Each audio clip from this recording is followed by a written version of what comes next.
जय हिंद दोस्तों। मैं आयुष नेमा आपका अपने चैनल ज्ञान विज्ञान में स्वागत करता हूं। आज हम बात करेंगे महाजनपद काल के बारे में, यानी कि उस काल के बारे में जब भगवान गौतम बुद्ध और भगवान महावीर दोनों एक ही टाइम पे इस अर्थ पे एग्जिस्ट करते थे। उस काल के बारे में जब भारत का सबसे पहला एम्पायर फॉर्म हुआ। उस काल के बारे में जब वॉर में फर्स्ट टाइम एलिफेंट का यूज किया गया। तो चलिए शुरू। 600 से 325 बीसी का जो टाइम होता है वो महाजनपद काल कहलाता है।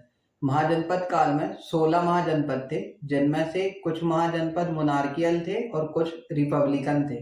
मतलब आप ये बात गौर कर सकते हैं कि ईसा मसीह के जन्म से 600 साल पहले भारत में लोकतंत्र भी था और राजशाही भी थी, दोनों at the same time exist कर रहे होते थे।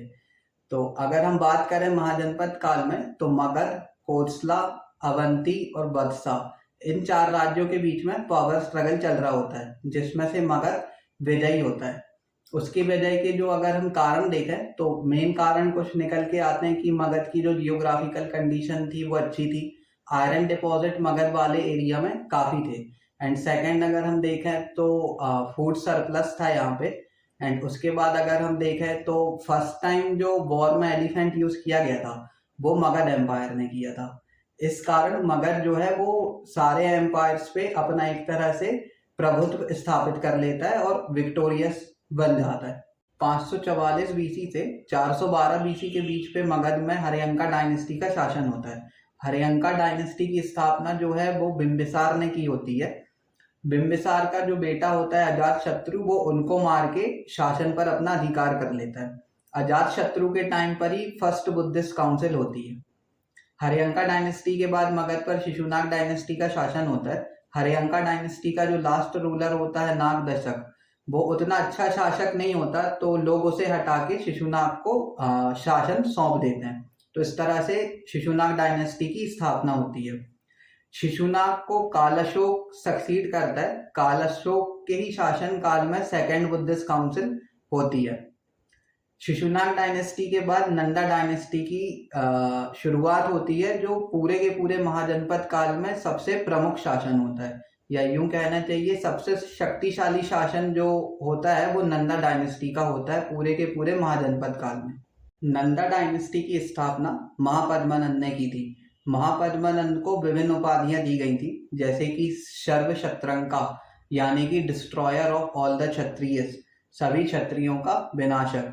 एकरथ, एकरथ यानी कि सोल एम्परर, अकेला राजा। और पुराणों में इसे सेकंड परशुराम के नाम से संबोधित किया गया है। बुद्धिस्ट टेक्स्ट बताते हैं कि जो फर्स्ट नंदा रूलर था वो उग्रसेन था, लेकिन ये महापद्मानंद का ही एक और नाम है। वहीं पे अगर हम पुराणों की बात करें तो अकॉर्डिंग टू पुराण, महापद्मानंद जो है वो एक लास्ट शिशुनाग रूलर और एक शूद्र कन्या का लड़का है।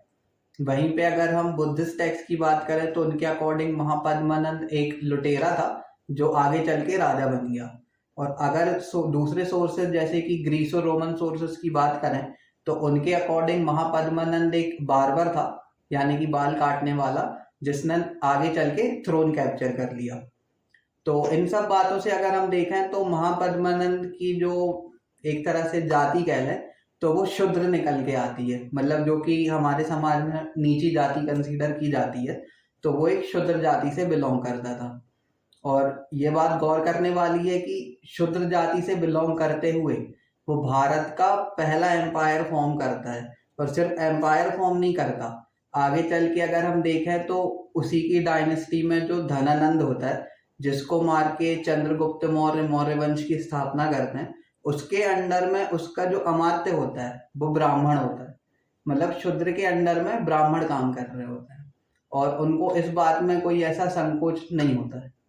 तो हम देख सकते हैं कि जाति प्रथा जो कहते हैं इतना कुछ ऐसा था नहीं उस टाइम पे, कुछ ऐसा दृढ़ नहीं था कि ऐसे से ऐसा चलेगा।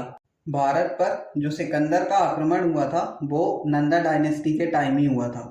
उस समय भारत पर धनानंद का रूल था। धनानंद की आर्मी में 20,000 घुड़सवार, 2 लाख सैनिक, 2,000 घोड़े और 3,000 हाथी थे।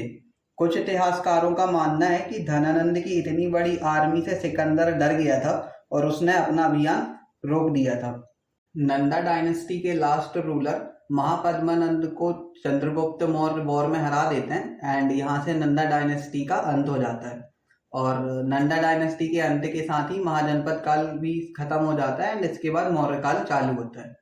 अगर हम महाजनपद काल के और भी फैक्ट्स के बारे में बात करें तो हमें ये देखने मिलता है कि भगवान महावीर एंड जो हर्यंका डायनेस्टी के संस्थापक थे बिंबिसार, दोनों आपस में रिलेटिव थे।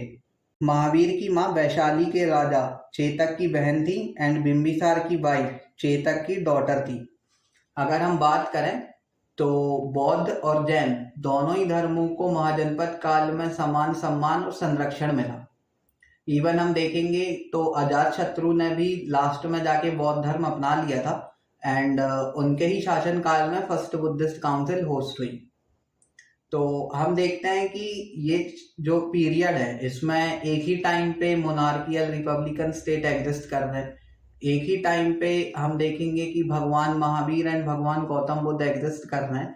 भारत का पहला एम्पायर इस काल में फॉर्म हो रहा है एंड और भी डिफरेंट बातें जो हमने डिस्कस की इस वीडियो में, बट हमारी टेक्स्ट बुक में या कहीं पे हमें इतना डिटेल में इन सब चीज़ों के बारे में पता नहीं चलता। तो फिर मैंने एक वीडियो में जितना हो सका उतना कवर करने की कोशिश की है। अगर आपको कुछ इन्फॉर्मेशन मिली हो इस वीडियो से तो हमें कमेंट करके बताइएगा एंड अगर वीडियो अच्छा लगा हो तो please like share and subscribe. Thank you.